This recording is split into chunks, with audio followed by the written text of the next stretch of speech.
maa ngi nuyu autorités yi fi teew yëpp jël nuyoo bi teg ko ci notre ministre Abdoulaye Diouf Sarr ministre de la santé et de l'action sociale maire de Yoff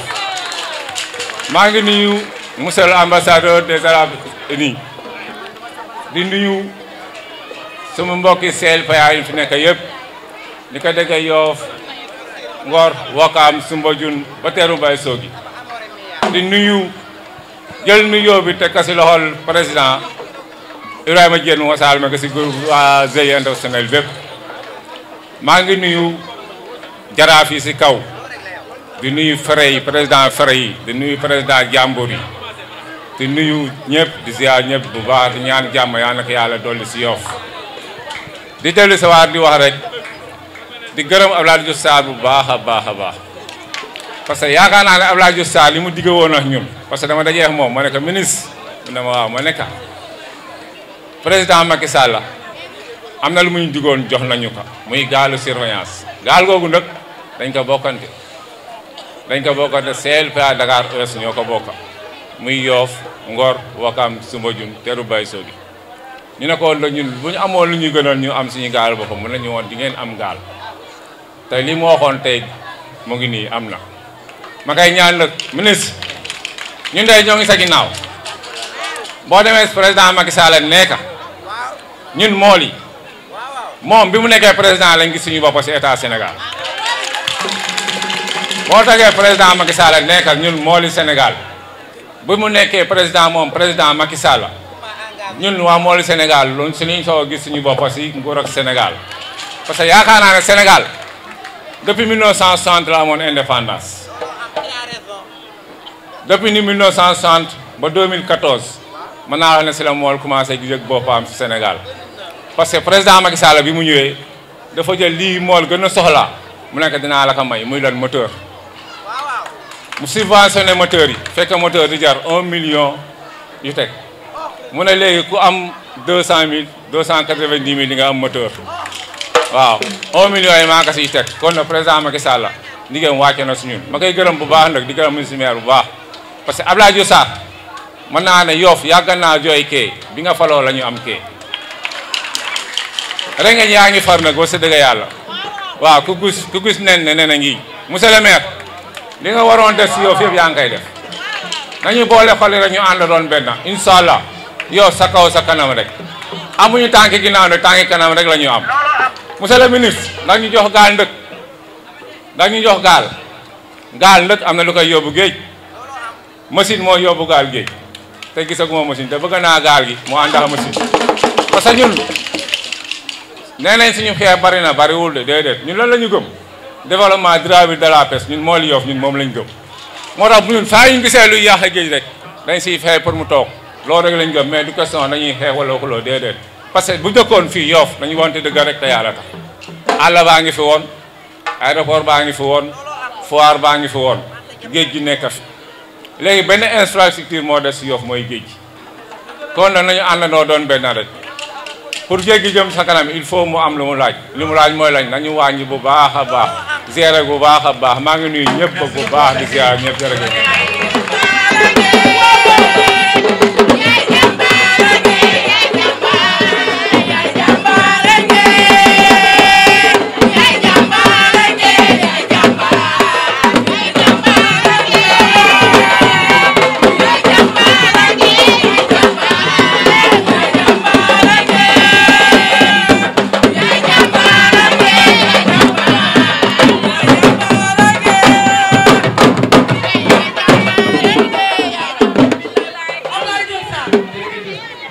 jërëjëf waay merci Abi jërëjëf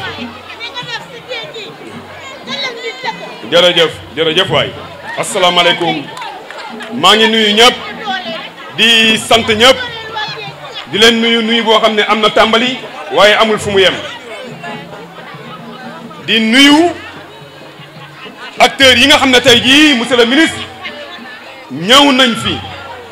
muy peuple de l'eau di Ndakaaru gépp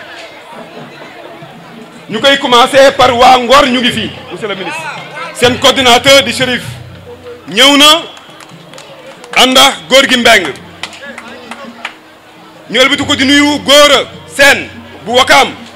seen coordinateur a ngi fi ak ñi mu àndal Gora ñu ngi lay nuyu bu baax di nuyu waa Soumbédioune seen coordinateur mu ngi fi di am sëy am ñu ngi lay nuyu bu baax a baax di nuyu waa Yaraax mu ñoom nag yàlla def na ne jigéen comme yéen moo leen jiite si muy Rama Baar mu ngi nene si kaw di seen coordinatrice di wax ne di nuyu aussi sunu kilifa si napp gi sama wéeruwaay bu ñu génnee di sunu lépp muy honorable Thierno Mbeng Thierno jërëjëf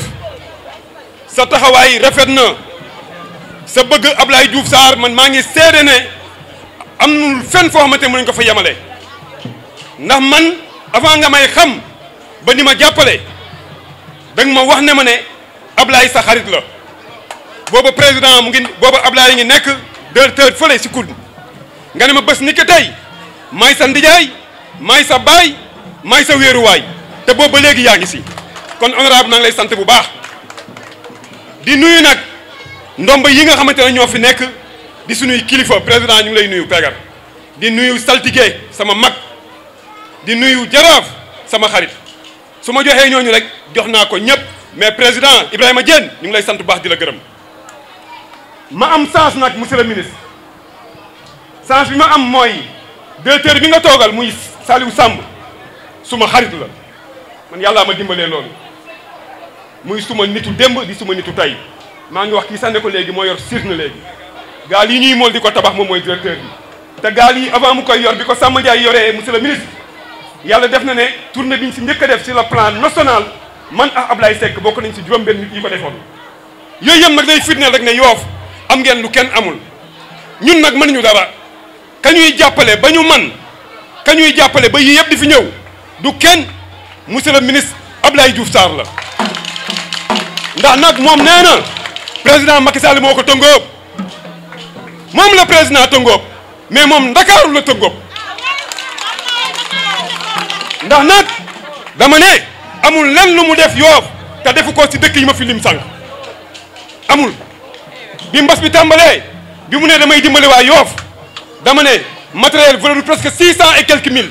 la yëkkati jox ko Ngor Yoff Wakaam Soumbédioune Teeru Baay Soogi ba Yaraax mu tombee tam xarit yi ñëw mu xam ne géej gi mayew ko kay ni ñuy ubbee doy na waar mu yëkkati dëkk yooyu yëpp ku si nekk mu jox la ñaari nag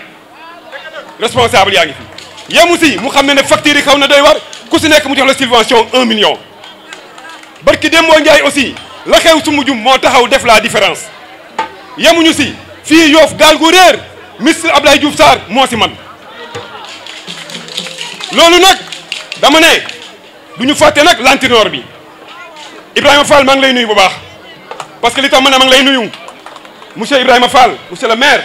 lii nii yaakaar naa nekk nañ si di si liggéey te dinaa si ñëw kon ñu ngi lay nuyu bu baax di la sant bu baax waaye nag lantinoor bi nga xamante ne yi ma fi yim lépp si moom la ñuy jaaree di ko régler di ko faj ba lépp mën a dox dama ne dama siy nuyu suma xarit sama doomu ndey mu Abdou Naar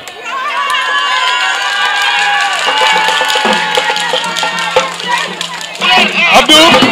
non may leen ma rek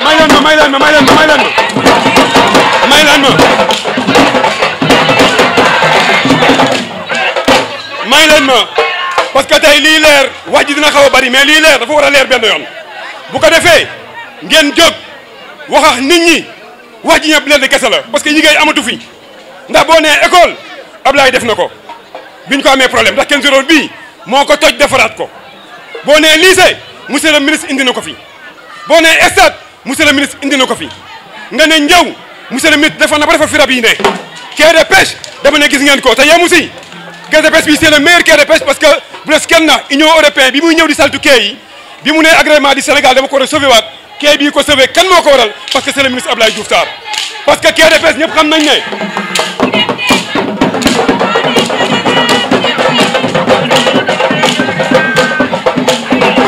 may lan ma parce que ñëpp xam nañ ne quai de pêche dara yoru ko lu dul salubrité ak hygiène ñaari équipe la ñu dox amul si benn quai nag li may wax mën naa ko fépp Sénégal amul si benn quai boo dem maire yi ak ña yor quai bay ngay rayante mais moom si bëgg a Yoff dafa ñëw jël ñaari équipe benn bi Awa Seex jiite ko ñu koy sant baax di ko gërëm benn bi Fan Mbengue jiite ko ñu koy sant baax di ko gërëm dañuy ñëw bay dugg si biir kee bi fekk fee équipe bi si biir kee bi kon yaakaar naa bu ñu ne c'est le meilleur kon du kenn maire bii toog mooy le meilleur Abdou Nar nag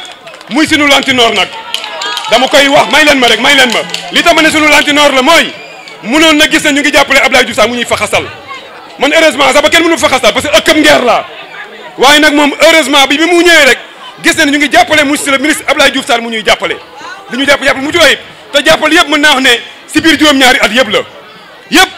nga ñu jàppale guddi di ñu jàppale bëccëg Abdoulaye Diouf Sarr ku feebar mu faj la kon boog dama dañ boole suñu lépp xam ne am nañ lu kenn amul ku am loo kenn amul nag mën a xolal téye ku ko kenn téyewul faneen ba sa des ñuy wax mooy gaal yi nga xam ne nag monsieur le ministre indi nañ ko fi gaal yi gaal gënu ko parce que yàlla def na ne bu diigee sax mën nga si toog doo jëm suuf bu yewee ndox ba fees gaal yi aussi yàlla def na ne même bu bëttee mën nga ko saañ doo am benn problème yàlla def na ne gaal yi aussi même boo dee ba biir géej muy tàng ngelaw lu mu rag jël mën nga aw si biir tàng bi teerax moom gaal yi c'est le meilleur ñuy ñaan nag état du Sénégal comme ni mu ko defee si machine yi parce que machine ñëpp gis nañ ne président Macky Sall dama ne 20 000 moteurs la jël def ko si askan wi yemutuñ si ñu jël 8 milliards def ko si pétrole bi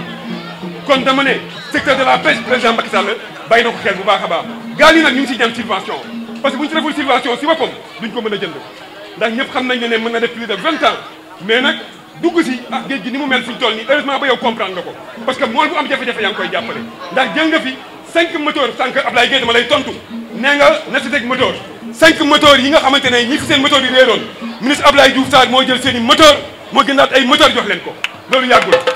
yemuñu si am na si ak yi ñuy joxee ne ku am ak yi ñu jox la moteur ak yi ñi ko am te am ñu lu ñu fayee mu nekk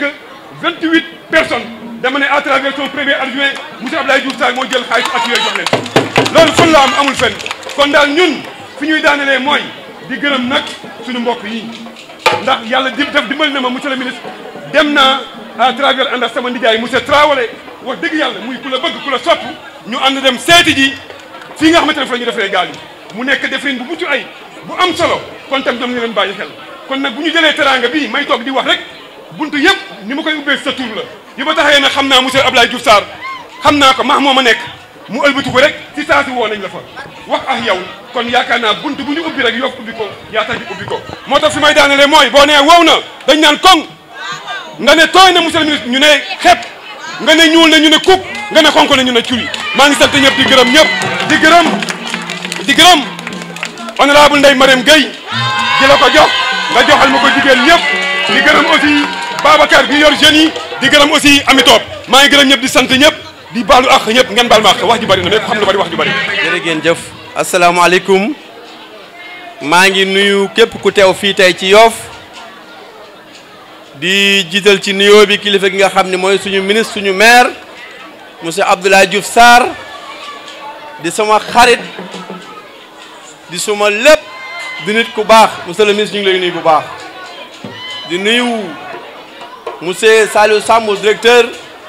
président conseil départemental bu Mbour di nuyu aussi excellence ambassadeur bu Dubaï bi nga xam ne tey moo fi nekk suñu gan di nuyu notable yi xam ñoo toog ci kaw yëpp muy jaraaf yeeg nday ji réew yeeg imam yeeg ñëpp di nuyu nag sama xarit sama rak sama jirbaat Jabel Mbegere di nuyu aussi Abdoulaye Seck waaye di nuyu waa Yoff yëpp honorable ñu ngi lay nuyu bu baax di wax di tey jii yéen waa Yoff Jabel li nga wax dëgg la Yoff dañoo am lu kenn amut ñun Abdoulaye Diouf Sarr mii man maa jiite association nationale des mareyeurs bi muy nekk kuddu moo jëkk a jël formation fayal ñu ko pour ñu former mareyeurs yi pour ñu xam ni ñuy liggéey naka la ñuy téye xaalis bi naka la ñuy jaay jëni ba mu nekk isan ak qualité loolu monsieur le ministre Abdoulaye Diouf Sarr moo ko nekk def te booba nekkul ministre booba directeur la kon loolu ñu ngi la ci sant baax la ci gërëm di wax ni tey jii suñu xool dafa sedd ndax Yoff da ngeen am lu kenn amul ku mel ni coordinateur Jabal Mbegere mii day liggéey lu rëy ci réew mi le président Macky Sall bi ñuy dem Potou moom ak Ablaye Seck ñoom ñoo jow gaal gi Yoff ba Potou wane fa exemple boo xam ne ci Yoff tey loolu diidul fay seen ministre nag seen maire Abdoulaye Diouf Sarr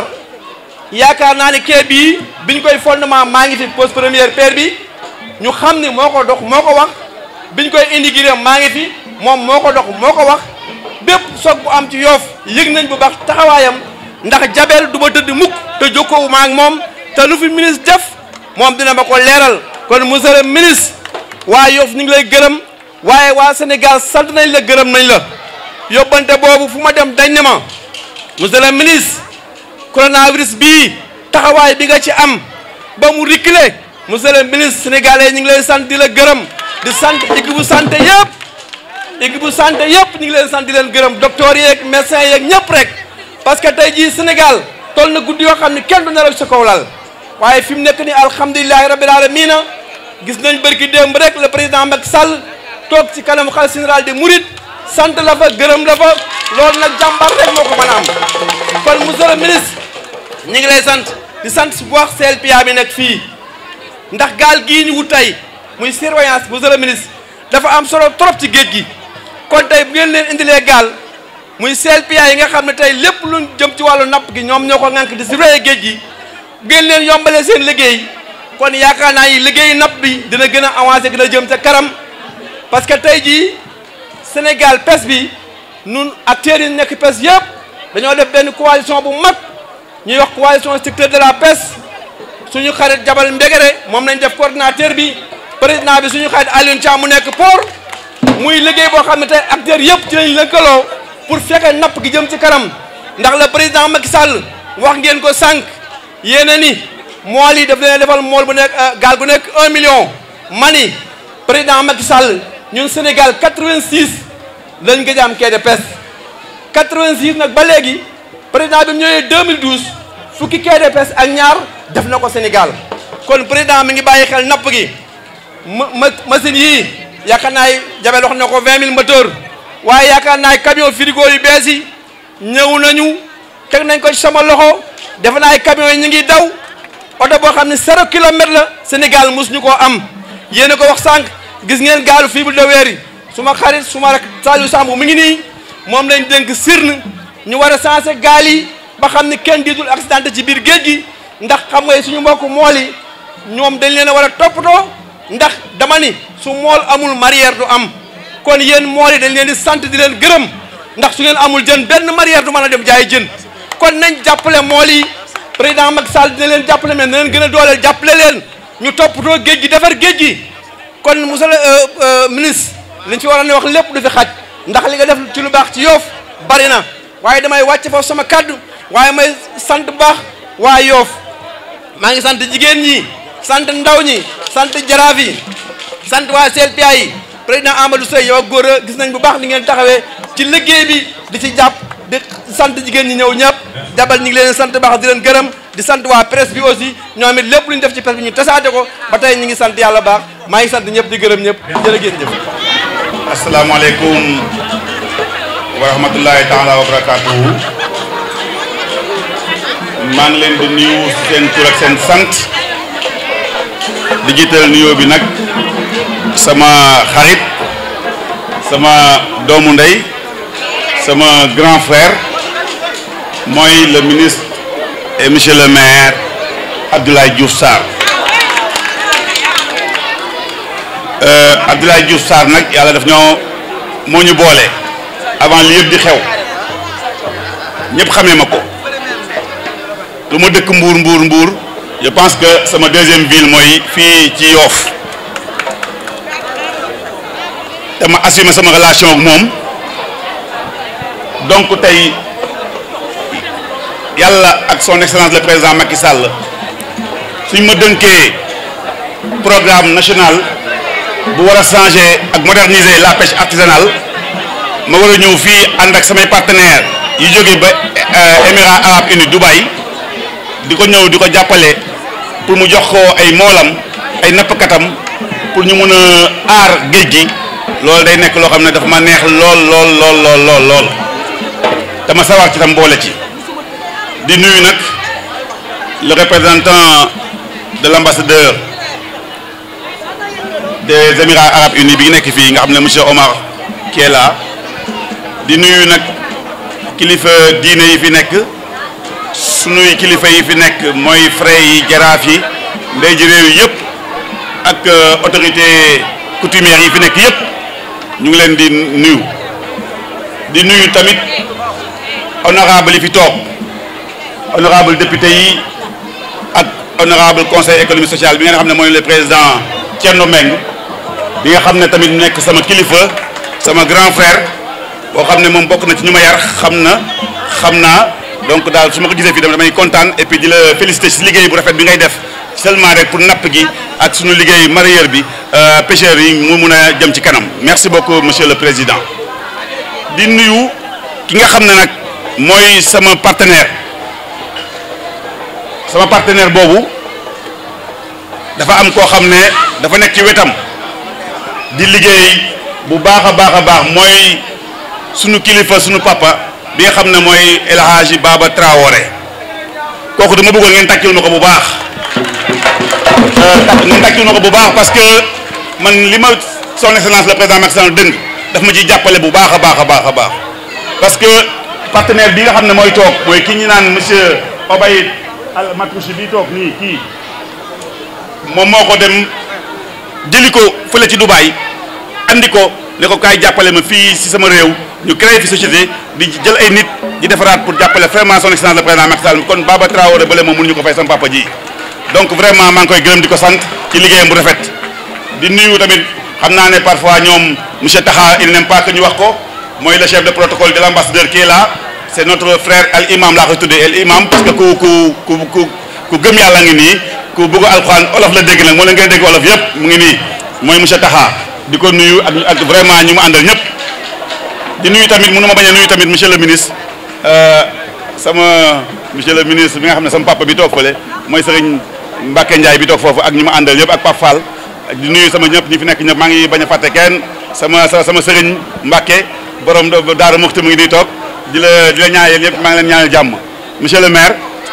vraiment Abou yow gis naa su ma déggee fii rek yow xam naa ne yaa ngi liggéey bu baax kontaan naa trop sa taxawaay ci sama à côté de mon frère merci beaucoup di nuyu nag sama frère ki nga xam ne man dañ ma ko féetale mooy Ibrahima Fall sama xarit la sama lépp la te Ibrahima Fall mooy dox sama diggante ak ministre ba mu baax moo tax Ibrahima Fall maa ngi lay gërëm sa sant lu ngay dox sama diggante ak sama grand frère sama yaay mooy ami mu ngi nii ami topp mooy sama yaay moom sama yaay laa koy wax parce que sama yaay ami la tudd vraiment dama kontaan parce que man ma nekk ab lëbu jóge fii ci Ngor famille Dial Samb bu Ndior Mbay Giraan bi nekk fii sama cousin la Mbay Giraan bi nekk Jaraaf fii si Yoff ma dëkk ba Mbour nekk doomu El Hadj Ndiol Samb bi nga xam ne moo nekkoon premier président des mareyeurs pêcheurs du Sénégal man jën moo ma fay sama jàng su ma demee nag ba toll fi nga xam ne son excellence le président Macky Sall dënk ma lu ñu naan la pêche artisanale bi nga xam ne mooy sama àdduna lépp dama ci sant yàlla sooy xool jabel bii di wax ne sama xarit la c'est vrai que jabel sama frère la moog laay Barési xam nga ne ñun yàgg naa ñëw fii ay 98 ba 2000 man maa fi njëkk a exporté lu ñu naan albacore fii ci Yoff maa ko doon andi di ko jël di ko exporté en France ak ay Espagne kon yàgg naa liggéey fii nga xam ne man jën laa xam mool laa mareyeur laa am usine jën di exporté nga xam ne kon man fi ñu ma def nii xam naa secteur bi nag dafa nekk ci yoon boo xam ne il faut qu'on le repense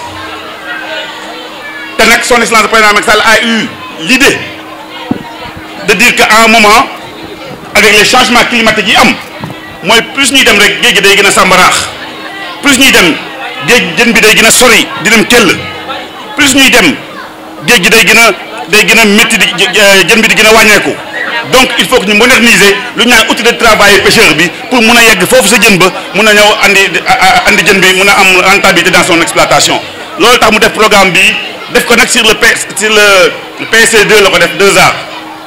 donc c'est un secteur prioritaire franchement pirogue yi def ko en fibre de verre pirogue en fibre de verre yi jabel da nga ne il faut que état subventionné ko man boobu mooy ñëw man septembre la ma président Macky Sall nommé boobu ma ñëwee la première chose que j'ai lu ma xool mooy gaal yi dañ doon jar ay 9 millions la ñu doon jar ma waxtaan ceeg kilifa bi waxtaan ceeg le ministre des finances waxtaan ak sama ministre tamit sama kilifa ministre Alioune Ndoye ñu waxtaan ci ñu dem ba état nangu subventionner tout ce qui est intrant buy dugg ci gaal gi ba nga xam ne actuellement soo amee 4 millions 500 ak 4 millions 700 nga am gaal gu mel nii nga xam ne kon moo wax ne gaal gi état subventionné na ko gaal gi jëlatul 9 millions 4 millions 500 nga am gaal goo xam ne day def 30 ans il faut ngeen comprendre loolu gaal boo xam ne day def 30 ans gaal boo xam ne du suux gaal boo xam ne day def 38% d'économie de d'essence fu gaalu bant doon def ay marée 120 000 gaal bii su demee 74 000 la ciy def essence ça veut dire que déjà rek ci économie yooyu ngay def rek ci essence bi ak fi nga glace bi nga doon def nga xam ne da nga doon jël glace pour dem marée soo jëloon 2 tonnes wala 3 tonnes glace soo eggee fa benn une tonne ngay def mais bii pas une tonne dina mën na la yóbbu andiwaat la donc économie yooyu rek mun nañ la wax rek loolu rek am na importance ci affaire gaal yi donc maintenant président yemul ci loolu rek de président dafa ne il faut que ñu trouver un système de financement xam nañ ne peut-être que génne loolu day métti ci mool bi donc actuellement avec la CERN avec le ministère des finances avec ñu ngi xalaat naka la ñuy def ba nga xam ne dinañ mën a financer pêcheur bi ba nga xam ne su amee 5% rek lay def ça veut dire comme président nu mu def rek ci affaire du kii soo amee benn 200 000 wala 300 000 ñu jox la gaal gu mel nii ak jox la nga dem liggéeyi loolu sincèrement ngay fay nànk loolu nag président Macky Sall moom moo gën ci mool yi te ci loolu lañ nekk te dañoo war a changer il faut ngeen xam ne il faut que ñu changer gaalu bant yi mootul continuer parce que dem gaalu bant yi ñu ngi yàq gàncax bi ñu ngi yàq forêt de la Casamance dañoo toll foo xam ne il faut que dañoo war a sàmm suñu environnement donc lii mooy solution bi te incha allah après gaal yi di nga am gaalu fi la tournée dinañ ñëw et puis vraiment dañoo bëgg que nga xam ne pêcheurs yi ñoom ñooy dem di yore pêche artisanale bi ñoom ñooy yore pêche semi industrielle bi il faut qu'on arrive à ça il faut que pêcheurs yi nekk fii ñoom lañu war a jox bateau yi ñu koy liggéeyee ñu bàyyi nga xam ne étranger du ñëwati fii di napp suñuy géej gi te loolu nag tànk yooyu lañ nekk pour nga xam ne vraiment dinañ ko la ñuy dooleelee suñuy pêcheurs pour que la mën a jàll maintenant nag loolu laa la boon wax ci un peu ci programme bi di remercier al Matrouchi lu mu dem ku mu andil gaal gi kooku sama xarit la monsieur le maire nag dama leen wax benn lu ma waxoon président rek laa leen di wax rek ci monsieur le maire bii lu ma waxoon président lu yomb dinaa wax nag dinaa def tuuti politique même su ma ñëwee fii en tant que DG de la CERN mais je reste toujours le président du conseil départemental de Mbour donc politicien la du dëgg te dañoo tollu temps politique dama waxoon waa Fatick soo leen di dof-doflu ba ñàkk président Macky Sall Fatick boobu woo na woo boo xam ne di ngeen sonn dégg nga fa waxee de président Macky Sall c'est une chance pour Fatick c'est une chance pour le Sénégal Diouf Sarr c'est une chance pour Lebu yi c'est une chance pour Mbour pour Yoff c'est une chance pour Dakar loolu laa leen wax wasalaam loolu laa leen koy wax rek merci. di sant Serigne Touba di sant waa Yoff tey mën naa ni yàlla mën na bu ma jógee fi sax na ma rey ndax la ma bëggoon tey si li ma Yoff defal ma génnee ko si askan wi tey yàlla def na ko man Yoff aw ma tey lu lul xol bu sedd ndax lan sama lépp tey Yoff la lu ma dab ba nit respecté ma lu ma dab si liggéey ba nit naw ma yàlla ak Yoff ma sante ko yàlla sante ko yonent bi sante ko Serigne Touba sante ko jaamu yàlla yi ma fekk Yoff bi si jëkk muy sama goro Para Diène njiit la bi nga xam ni man laay waxal waxuma kenn man sant naa ko si environnement pêche yàlla moo tax may wax ndax xaw ma suba waaye dinaa leen wax li nga xam ne tey jii ñun mool yi nanu góorgóorlu te jàpp yàlla ak jëmm ji muy Diop Sarr man laay waxal kenn wax loowu ma aw ma kambis aw ma mbooloo wutuma cër yàlla moo tax may wax te li may wax Ablaye Diop Sarr xam na man xam naa yàlla rek mooy sunu ñetteel te la ma ko ñaanoon si kattani yàlla ak yonent bi defal na ma ko si diggu Yoff man it may ñaan yàlla yonent bi Serigne Touba li mu bëgg si boppam te muy li gën ci moom yal na ko yàlla defal si darajay Muhammad jërëjëf.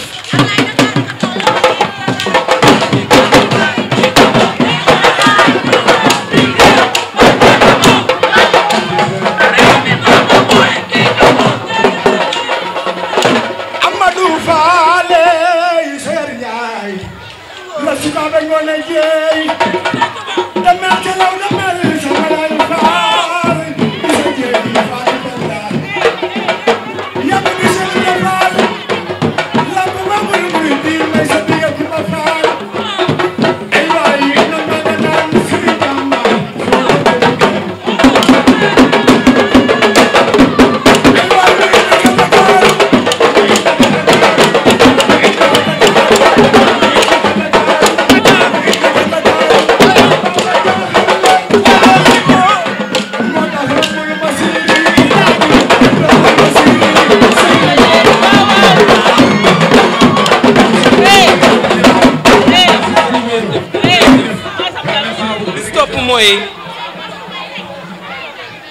ñun waa Yoff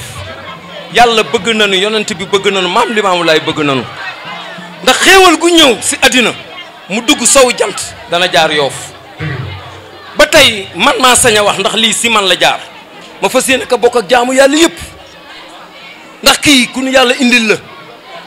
mu nekk nag nit ki nga xam ni si mool yi bitig bii mu am si buntu aéroport arekaar bi am na ñi nga xam ni mën naa ne mën nañu bàyyi woon nañu géej wante gis nañ seen bopp si bitigam muy yokkate Yoff bi si topp man gaal gi barki Demba Ndiaye maa ko yóbbu géej ku ne xam na ni Gàmbi dafa taw bu métti li may wax am na seede juróomi gaal yeew naa ko si gaal gi taxaw ànd ak ngelaw li te yàlla rek moo tax ma lakkee ko sama essence kon bu ma taxawee di wax si gaal gi sañ naa ko du lenn nag lu dul sagu Yoff du lenn lu dul sagu Yoff ak ñi jiite Yoff tey ba lii mën a dugg Yoff ma leen di wax jeunes yi nanu góorgóorlu te yàlla tax bu nu góorgóorloo te yàlla tax Yoff dana gën a am ndam ci kaw si kanam bi si topp nag bi si topp moo di gaal yi xéewal la boo jaaree fi nga war a jaar méttiwul ndax nee ngeen président def na xéewal wante yàlla dafa dogal mool yi seen loxo jotul seen gannaaw nu bëgg monsieur le ministre mosuma la ñaan loo ma mayul te may nga ma li nga xam ne man yow yàlla ba korogal yow ma xaar yàlla dana la ko wan si kattanam ma bëgg nag di la ñaan si kattanu yàlla ak sa mbaax ak li la teg yàlla doon sa njiglaay nga ñaanal nu monsieur le président ni ko mool yi ñi ngay sàkku ndimbal si fu ñu mën a toll si yokkute gis nañ nag li mu def si machine yokku la wante am na leneen luy téye machine muy gaal te ñii yàlla indi si yàlla àndee mu yolomal ko def ay maanaam ay possibilité ba mool yi mën a am dana nekk naataange Sénégal waxuma Yoff wante kuy pêcheur ak kuy mareyeur daa si gis sa bopp li ngay indi nag mooy nan leen ñaan yàlla saxal tey dëggal si kàttanu yàlla jërë ngeen jëf. ñu ànd ak yow ba mel ni Dakar waaye dëgg la ku mel ni Abdoulaye Mbengue Alaaji Babacar Mbengue la di woowee sa baay Tante Ramata la di woowee sa yaay Marème Ndiaye Demba Dieng ko bay sa biir Aminata sa biir sama ma yëg kuy def ko gaal mu yëg salaam yi joo du ma la xam la ma wari bàyyi Babacar mu ndaw bàyyi ma Kumba mu ndaw yaa ñu di doon gaal yaa ñu gaal te dinañ ko tee yaa ñu di doon gaal yaa ñu di doon gaal ñu gaal ba jël na ko yaa ñu di doon gaal Abdoulaye Diouf Sarr yow nee nañu yow Ndakaaru nee nañu yow fi ñu nekk ñaar yi ci Ndakaaru dañ ci am kër doo ñoom sa du lu yow du yàgg ba ngay ñoom sa liggéey bi si na ay Diouf Sarr ay waay Diouf Sarr neexulee na waaw walaay ni kenn ñu ko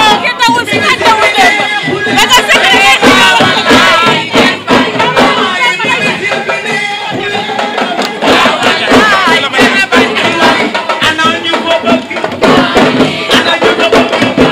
ana ñu ko bëgg ana ñu ko bëgg ana ñu ko bëgg ana ñu ko bëgg seen loxo ca kaw ana ñu ko bëgg ana ñu ko bëgg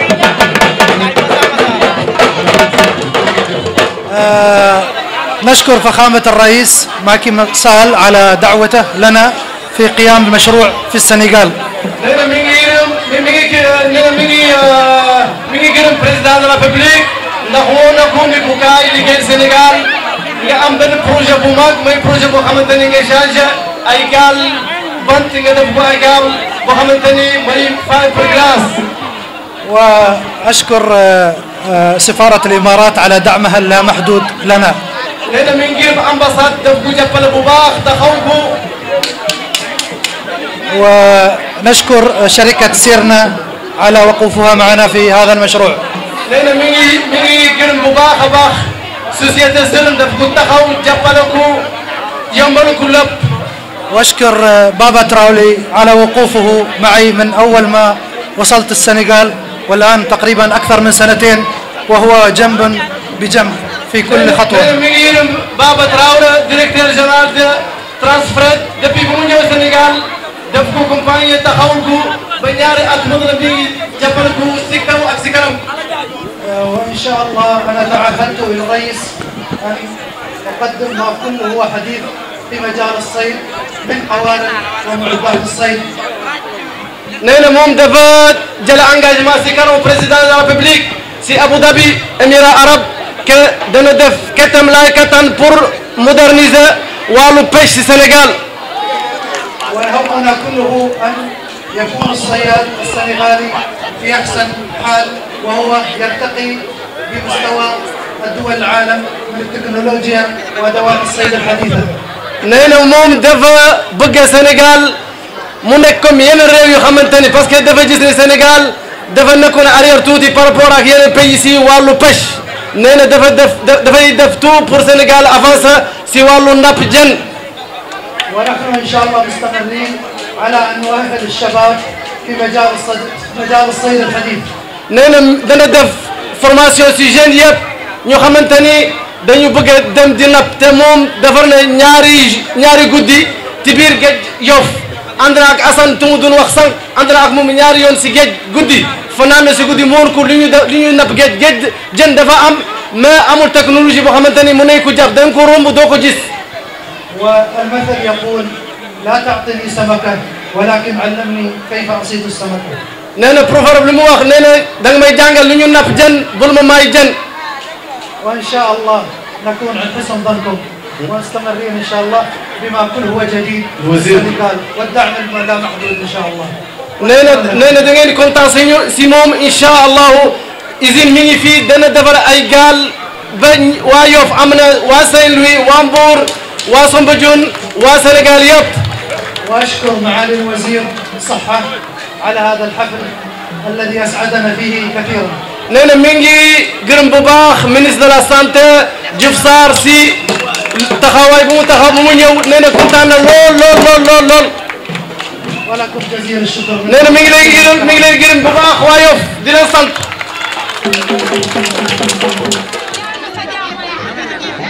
maa ngi nuyu bu baax kilifa Yoff yi nekk fii si tribune bi toog jël seen temps bi yëpp fekk loo xamante ne ñun ñoom lañ koy liggéeyal parce que ñoom moom dëkk bi bon nag maa ngi nuyu bu baax président Jàmburu Yoff di nuyu président wu Fere Yoff di nuyu bu baax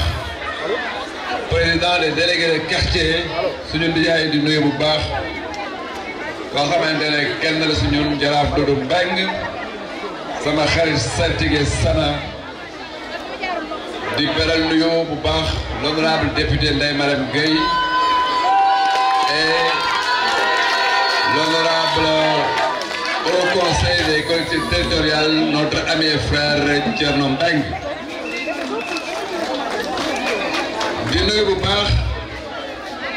monsieur le chargé d'affaires de l'ambassade des Émirats arabes unis Omar Al Mahayri maa ngi lay nuyu di la ziar bu baax a baax di nuyu le directeur général de Émirats Pirogue Moderne monsieur Ourbaïd Al Matrochi maa ngi lay nuyu bu baax di la dalal fii si Yoff di la wax ne dégg nañ sa discours bu baax wax dëgg yàlla tey sagal nga waa Yoff sagal nga waa Ndakaaru suñu xarit koo xamante ne kenn la si président de la République Baba Traoré ñu ngi lay nuyu di la ziar di la remercier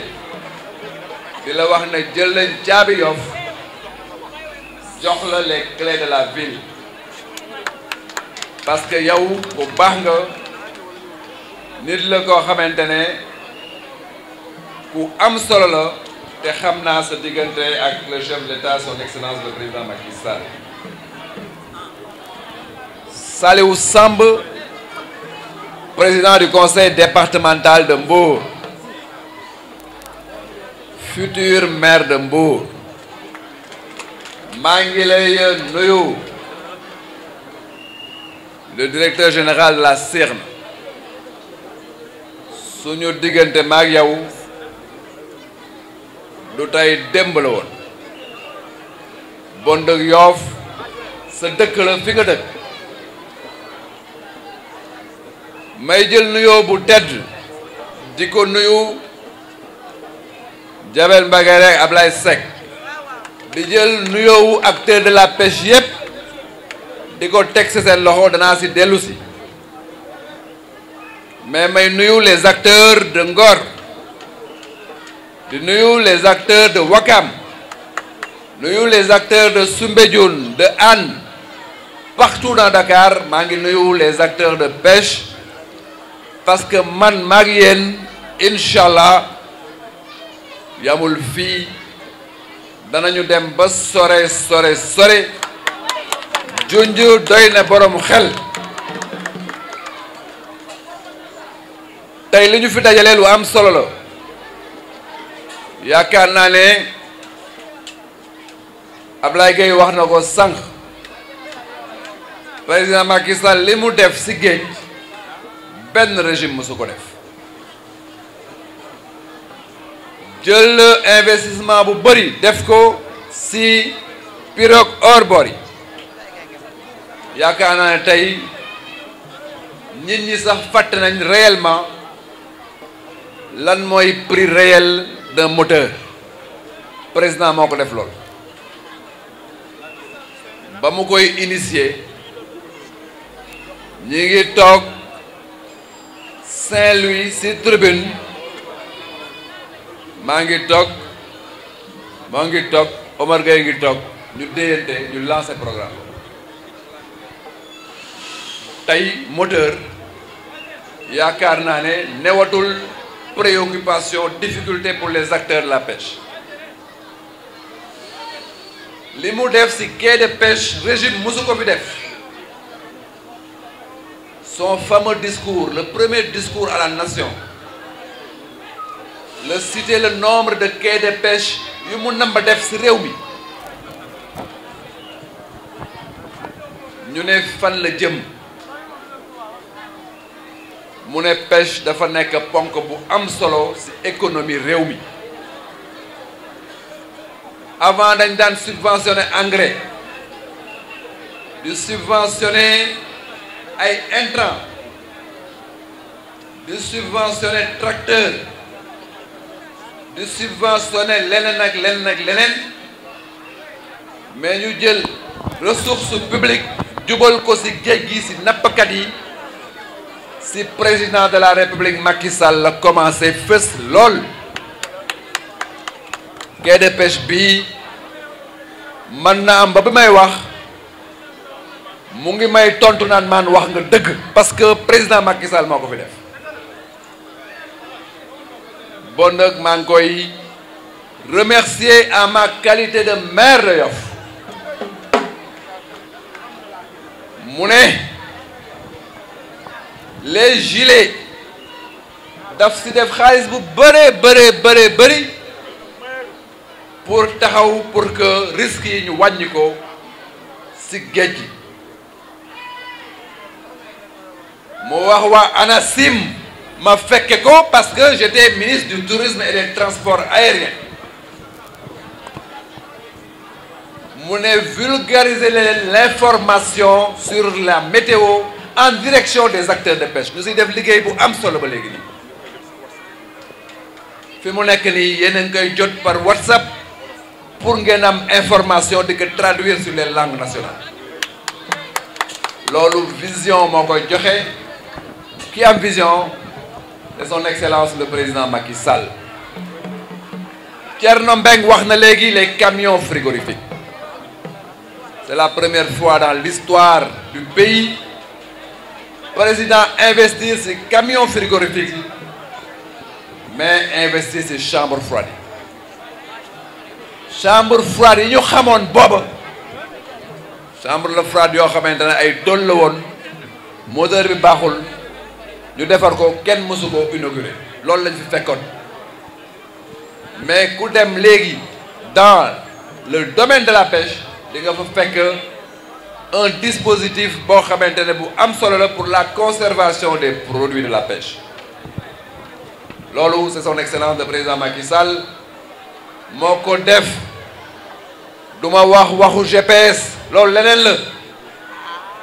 mais la sécurité des pêcheurs amal ko solo lool mu ne gaal yi danaa si investir lu am solo pour que mu nekk ay gaal yu mucc ayib des gaal en fibre de verre mooy bu mel nii ñu jox ko pêcheurs yi si ay conditions yoo xamante ne conditions yu accessibles loolu c'est son excellence le président Macky Sall boo demee fële fu ñuy wax Ndar le risque bi am au niveau effectivement de Ndar mais def na si lu bëree bëri ba risque bi foofu ni pêcheurs yi doon demee di am problème foofu si géej gi wàññeeku na lool récemment le ministre Alioune Ndoye mon ami et frère dem na Mauritanie def fa ay échange yu am solo ba problème yu bëri pêcheurs yi amoon Mauritanie Sénégal amatuñ ko loolu mooy bëgg le secteur de la pêche et désormais les acteurs de la pêche sont des acteurs respectés des acteurs incontournables dans le développement économique du pays loolu nag mooy vision loolu moo tax ñun ñu laxasu taxaw soutenir son excellence le président Macky Sall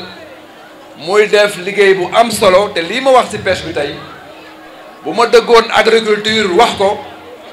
da ngeen naan doo demewul noonu bu ma duggoon transport aérien wax ko ngeen ne mais est-ce que lii dëgg la parce que ba ñuy ñëw amul woon Sénégal Airlines amul woon Air Sénégal dañoo newoon ci Sénégal Airlines di jóge xadaanu amuñu woon benn avion dañ daan loué rek di dem mais fi mu nekk nii ñëpp xam nañ ne Sénégal a ngi dans la cour des grands en matière de transport aérien le dernier vol bi ñu def pour mu dem New York wala relier Dakar New York c'est une réalité ce n'est pas un rêve dëb dàcc gi nag fekk at mi dee bu ngeen gisee le train express rapide mu départ jubal Diamniadio di dem ak ñëw ñu naan est-ce que réellement Sénégal lañ nekk am feneen lañ nekk mais ça c'est la vision de son excellence le président am na lu ñuy wax BRT ñu bëri xamuñ luy BRT mais je vous assure bu BRT bi commencé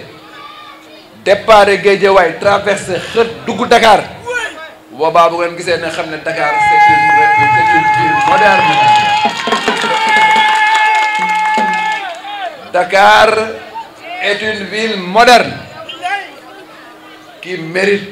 une prise en charge avec de réelles ambitions. Bon dëkk président Macky Sall ñu ngi koy remercier bu baax ci li mu def Baba ñu ngi lay remercier ak suñu partenaire DG bi xamante ne tey moom moo ñëw tey indil ñu gaal bi Yoff boo ko lebalee mu fay la lebal ngeen ku jara lebal inshallah Yoff dana leen fay.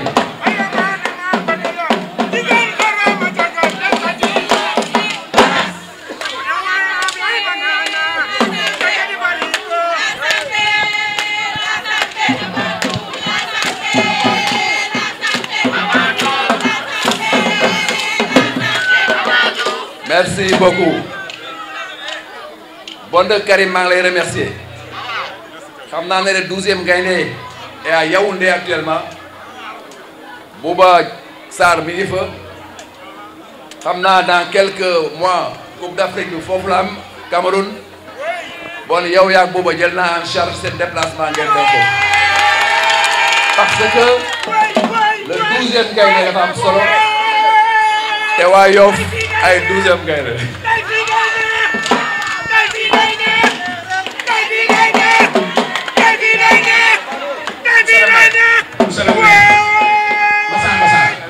Monsieur le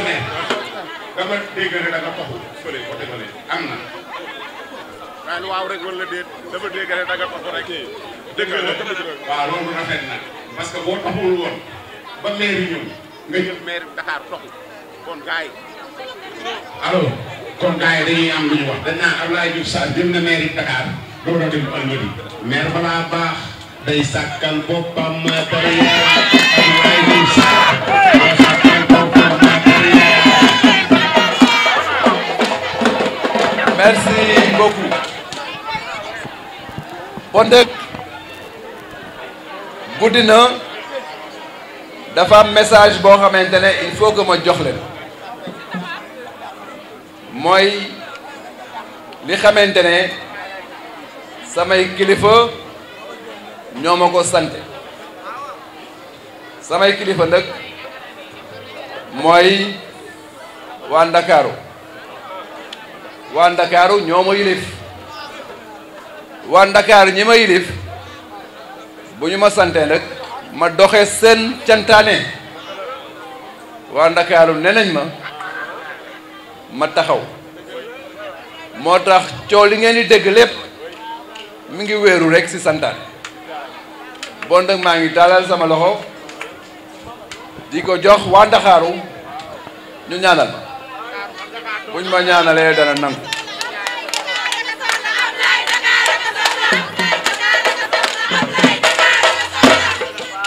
may terminer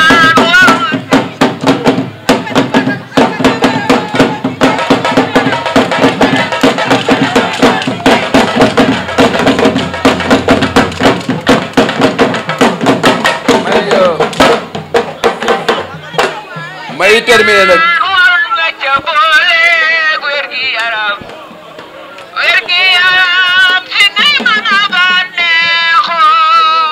may terminer man sooy wax te waxuma rek xam nga ne wéré dee ma jàpp. bien sûr mais samay raam sax dinaa ñëw. si yéen laay terminer d'ailleurs. ma si laa mi na taboy ma def sa njàngaan ma saa sum jéng yaayi daar ma gan si laa ma dem naar yal na sa jàmm yàgg yal na tudd ba léegi nga may def Dakar. may terminer waaw waaw ta doole yaamul boo bëggee jooy tooñal ku laama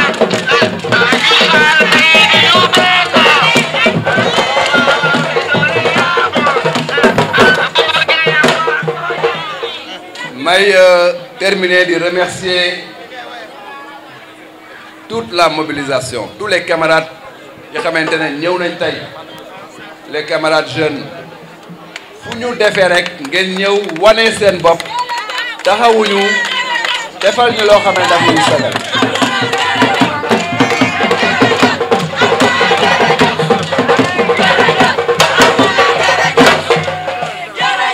bon donc monsieur le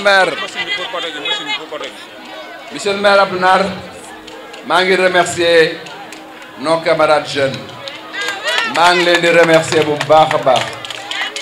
maa ngi remercier la jeunesse de Yoff li may def je le fais pour la jeunesse de ma commune la jeunesse de Yoff maa ngi leen di wax ne jàppale ne je suis à votre service li may def c'est pas pour les générations actuelles c'est pour les générations futures may terminer rek par waa ndaw ràbbin yi dama ne maa ngi gërëm waa ndaw ràbbin yi waa ndaw ràbbin yi maa ngi leen di maa ngi remercier bu baax les troupes de ndaw ràbbin parce que ñoom ñooy icône Yoff boo leen séenee doo laaj ñii fu ñu dëkk d'ailleurs bu gaa yi rombee dañ naan man Diouf Sarr say waa dëkk ñu ne maa ngi leen di féliciter di leen encourager di lancer une initiative bi ñuy lancer mooy Abdou Nar avec des amis danañu taxawal au mois de décembre le festival de la danse et du chant lébou c'est important bu ko defee ñu ndaw rabin dama ne Abdou Naar xam na ko bu ñu tëggee ndaw rabin